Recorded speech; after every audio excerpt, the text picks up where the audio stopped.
السلام عليكم ورحمة الله تعالى وبركاته. رمضان مبارك سعيد. أتعجب لواقع العدالة بمدينة الدار البيضاء.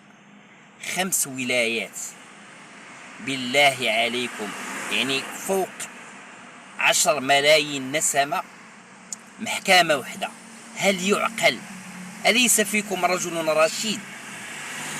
واش عباد الله تتحط الشكاية بعامين ولا ينظرون إليها؟ أما الضرب والجرح حدث ولا حرج. كيف يعقل أن مدينة بهذا الحجم فيها وحدة المدينة فيها 5 الولايات؟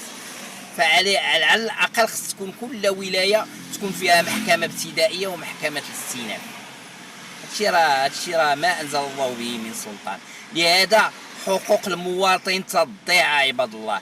دابا تدير شكاية بالشيك تتبقى عام عاد ممكن يشوفوا فيها كيف، يعني الآلاف ديال الشكايات تتحط يعني في الشهر.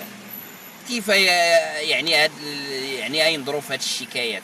لهذا أنا تنوجه يعني لمن يهمه الأمر أن الدار البيضاء محكمة وحدة غير صالحة. راه ما يمكنش، راه تضيع حقوق المواطنين.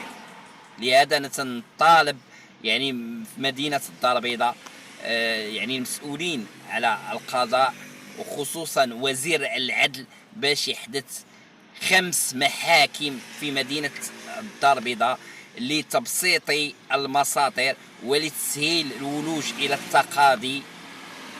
والله غالب على أمره ولكن أكثر الناس لا يعلمون.